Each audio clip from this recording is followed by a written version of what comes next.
Ladies and gentlemen, welcome to the 30th episode of Visioncon Spotlight, your in-depth look at the nerds you love. I'm your host, Zach Wilson. You didn't come here to see me today. You came to meet the people of the hour. Together, they make up a group of acting and theatrical professionals who put on an awe-inspiring annual performance of the greatest rock opera of all time. Ladies and gentlemen, please help me welcome the cast and crew of Springfield, Missouri's rendition of Repo the Genetic Opera. Guys, how are we doing today? Hi. How's everybody doing out there? So I gotta say, before we begin, guys, we did it. This is now officially the most guests we've had on an episode of Visioncon Spotlight or live. Cool. So give There's us a all lot of us in this little box. So, you even have to break any bones. there you go. Well, guys, I just wanted to start us off with introducing each one of you and your respective role in Repo the Genetic Opera. All right, I'll start. I'm Sean Parker. I play Nathan Wallace, the genetic repo man. I go around collecting people's organs for my masters over at GeneCo, and I have a love-hate relationship with my job and a love relationship with my daughter, who I care for very much. I'm also poisoning her. You don't find that out until later, though. Yeah. Oh, crap, spoilers. We'll find that later. It'll be okay. Ignore that. I'll go next. I'm Nick Maples. I'm the director of Repo the Genetic Opera this year. I'm also in the ensemble. I'm playing a GeneCo cop. I'm playing Pretty much everybody an audience plant. I'm like doing fight choreography. I wear many hats in the show and as a director. Metaphorically and literally. At the same time. Yeah. Very all hats. And he's really good at rolling across the stage whenever he gets attacked. Yeah, there's some stunt work involved. Misha, how about you go next? I'll go next. Hi, I'm Claire Ploss. I will be playing Shiloh Wallace. I'm also an assistant director, the choreographer, and one of the costume designers for the show. I'm Misha. I know that you're kind of used to seeing me as Michelle the storyteller, but same person, different hat. I'm playing Blind Mag, and I'm also doing some of the costuming as well and special effects makeup. Yes. I am Amanda Selvage. I'm assistant director and apparently wig aficionado. Yes. Yes. We always need The to have one. unsung star of this show. I like that. All those fancy wigs, that's her doing, We and wouldn't some of have her the doing. hair without her. Yeah, Mhm. sorry, John. Well, I don't have hair even with her. Thank God. Well, I'm really looking forward to meeting the rest of you, but I will admit something, that once I heard that two of you in particular were part of this production, I already knew it was going to be incredible, because Misha, fans of Visioncon already know you and recognize you. You're one of the best, one of the most talented people, I would argue, that I know. And then Sean, you don't know this, but you and I actually had an experience or a encounter that you might not remember, but I will always remember, because Was that the haunted house? it is the haunted house. Ladies and gentlemen, I want to take us back to 2019 when I was with my then girlfriend. And for those of you who know me back at home, you know that it's not hard to scare me. But as God above as my witness, I was going to act brave when I took my then girlfriend to the haunted house. And I was I was doing fantastic. Wasn't flinching at all until we got to the Jack the Ripper segment, where a Mr. Sean, out of nowhere, showed up and gave me the biggest fright I've ever received. So much so that, ladies and gentlemen, I'm man enough to admit that I almost simultaneously both pissed and shit my pants. You're the reason I had to clean up the room afterwards. There you go. Well, piss and shit aside, guys, I wanted to jump right into it, and we can fan in and out depending on who wants to talk most about certain topics. But I want to start us off with talking about why Repo. I mean, obviously, all of us in the room right now, whether it be virtually or literally, know that Repo the Genetic Opera is one of, if not the greatest rock operas of all time. But for people that may not know, and admittedly, Repo might be a little bit of a unique approach to the genre, I just wanted to ask, why Repo year after year? I'd like to take a stab at this one. Okay, Ah. well, going back to back at the haunted house, whenever I was the clown character, Mr. Rictus Grins, I was approached by a gentleman that also worked there by the name of Ryan Pippin, who's not with us right now, but he was actually the guy that spearheaded the whole Repo project 6 years ago. And after the haunted house, he goes, "Hey, man, I've got this shadow cast I want to do called Repo the Genetic Opera. And I think that you would do a really good job playing Nathan Wallace. You want to go out for the audition?" I'm like, "Oh, okay, I'm used to taking organs anyway, so it wouldn't even have to be that method." So I auditioned for it, got the role, and I was really nervous because I wasn't understanding what a shadow cast was. And I thought, oh my God, I'm going to botch it because I can't really carry a tune. So spoiler alert, if you ever hear me at karaoke.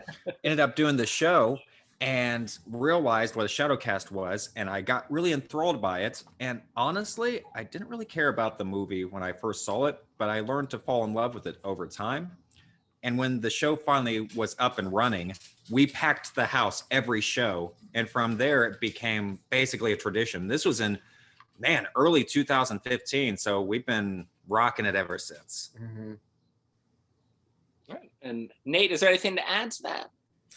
Yeah, actually, the guy that Sean was talking about, he has and is playing Luigi in the show, and he has consistently. I think you and Pippin are the two. Me and Pippin. So basically, Nathan and Luigi Largo are the longest running cast members that have been there since the very start. And Alton Caps, who has usually had something to do with the show since the very beginning. Mm-hmm. Yeah. Yeah, it's been honestly, whenever Pippin had pitched the idea of Repo to our producer, he was like, I don't know if this is gonna work. It's like, it's kind of a stupid idea. Whatever, we'll do it. What? But I can make money. But it was an experiment, and it turned out to be a very successful one.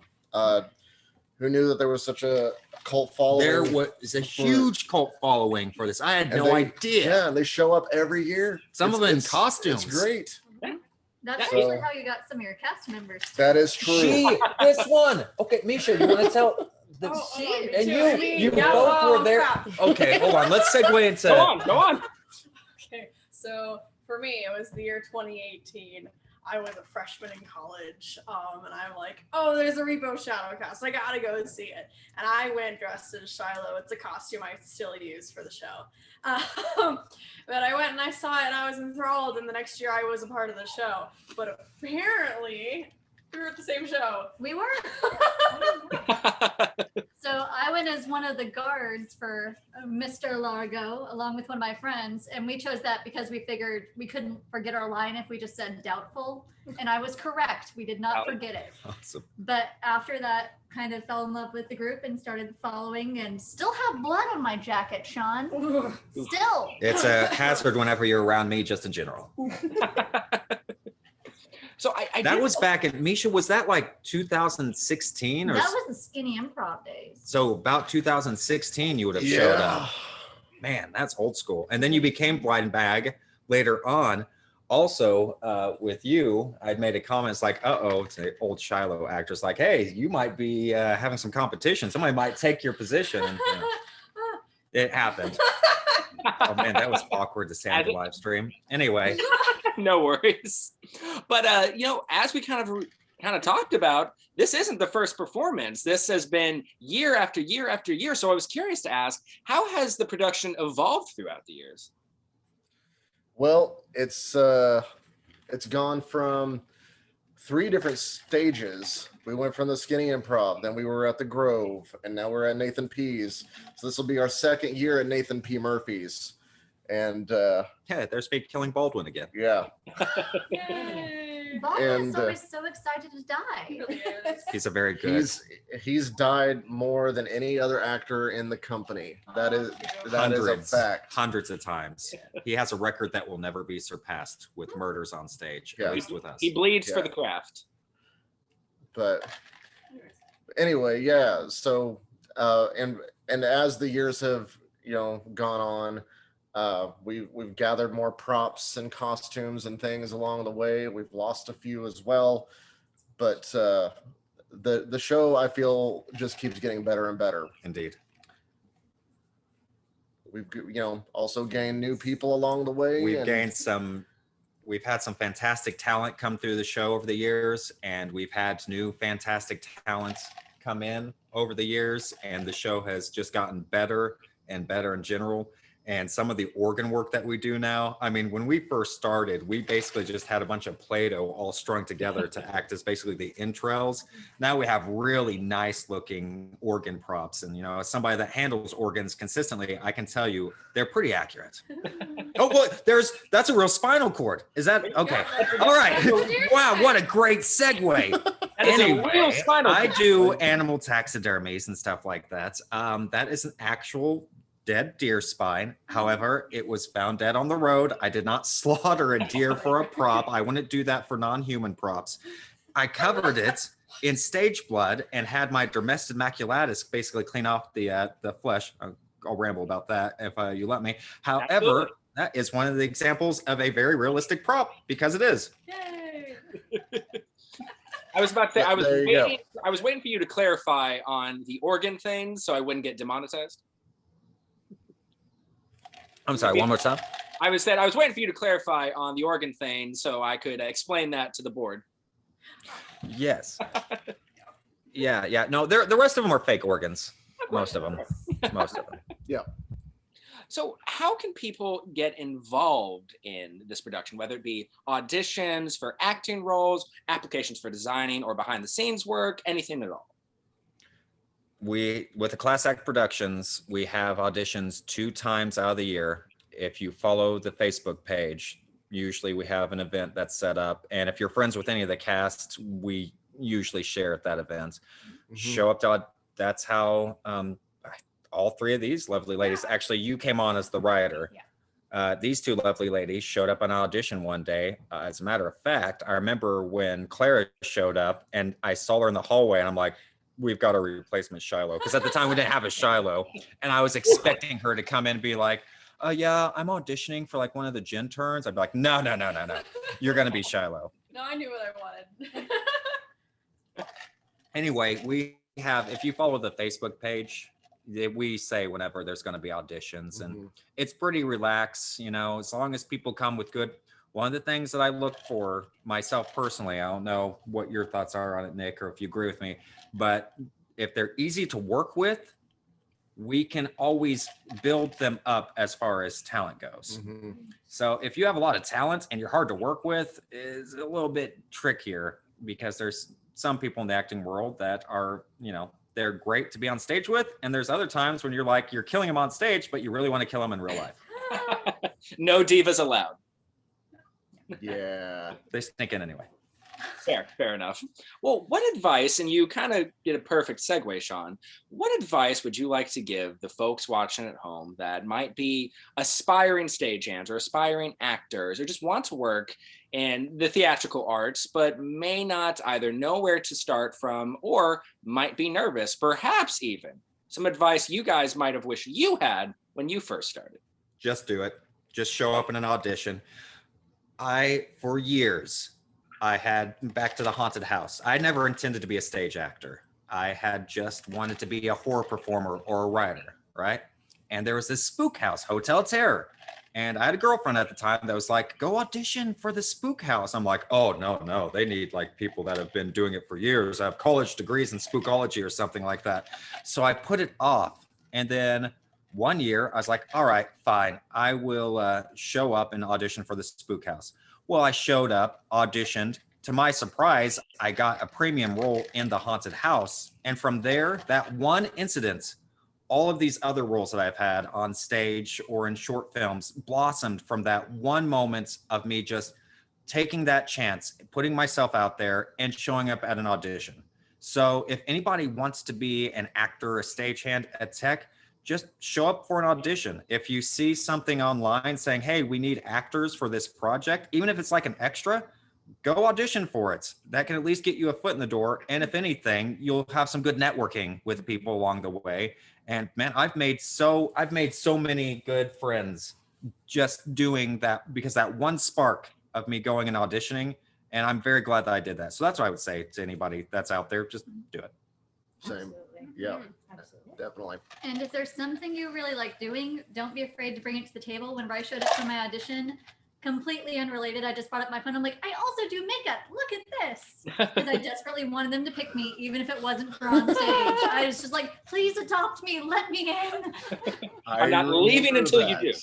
Well, and there's so many things too that you don't necessarily like. You have these skills, and you don't necessarily think that that's going to fit in somehow into the theater setting. I mean, like wigs, Right. you know, like I mean, there's just like these niche things that you don't really think about, and then we're like, you know, it would be really cool if we had somebody that could blah, blah, blah, blah, whatever. And so, really, you know, evaluating your skill set and owning who you are and what you can do.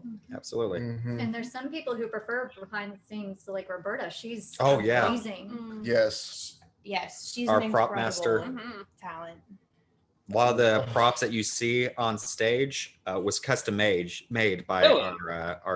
our prop master. She's made my job a lot easier. Definitely. She's incredible. That's what's important. Yes. Mhm. Yes. There's a lot of unsung heroes, and it's not just about the people that you see on stage.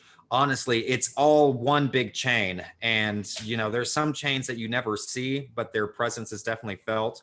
Lights and Sound is another great example. Jackie Nair. I always mess up her last name. It's a running gag with us. But she's a fantastic tech. You never see her on stage, but her presence she has just as much artistic Oh, input on that show as anybody that you will actually She's see incredible. on stage. Mhm. Yes. Absolutely makes this. In the theatrical arts, there's no such thing as a small role or a small Nope, job. nope. Absolutely. Not at all. No, and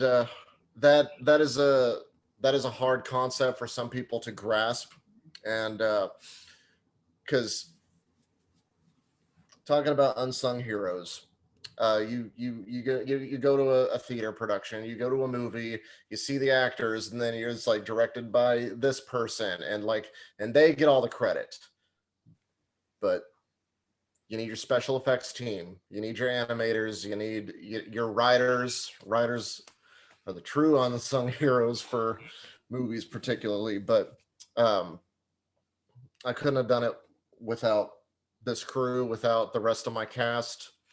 It's not just one person. Um, they've all been great. They've all been working very hard.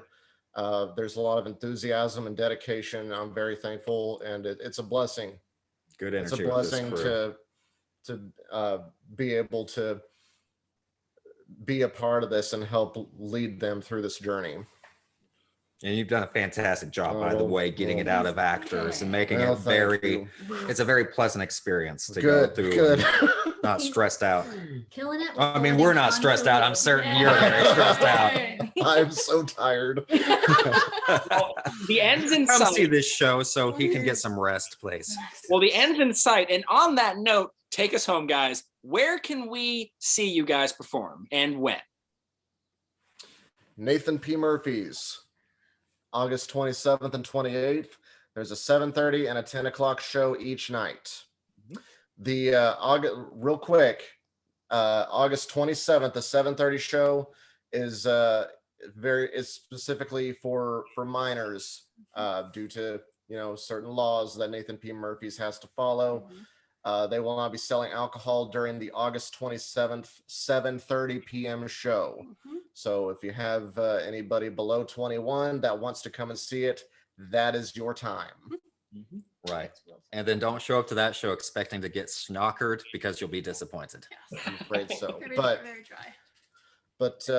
Yeah, Well, and they do some specialty drinks sometimes, don't they? Ooh. sometimes we did last year because we did. Oh, we had like 100 tiny little blue glow sticks, and the guy that played Grave Robber that year, he was he was and is, I think, a bartender at Alamo. Yes. And he made a specialized drink where we were dropping the little blue glow sticks in there. Of Zydrate. Zydrate shot. I don't know if we're doing specialty drinks or not. To We be determined. should. I tell you, you'll have to- We got a you'll couple have weeks to- to maybe make that happen. You'll have to Yeah, tune in to and, find out. We will. Yes. We will all Bye find next out. week. That's why you need to come. Also- That's what we have. Also, Yeah. super important, this show usually sells out. So if anybody's watching, they're interested in it, go to a Class Act Productions and pre-order tickets if you can. It's a fairly simple process. It'll walk you right through, again, a Class Act Productions. I think Grave Tells also is Mhm. promoting the show. So like our Grave Tells Facebook page as well. That's more of our horror variety show, but we also promote Repo on that as well. And if you purchase them online, you will get a $2 discount. Yep. Whew. And I've got all those links plus a lot more down there in the description box below, guys, for you guys to check out. And with that said, ladies and gentlemen, this has been episode 30 of Visioncon Spotlight. Thank you so much for watching. As always, I'm your host, Zach Wilson, but much more importantly, these have been my very special guests, the cast and crew of Springfield, Missouri's rendition of Repo the Genetic Opera. Make sure to check out all the links down in the description box below. And until next time, guys, always remember that life's better when you have friends to share it with.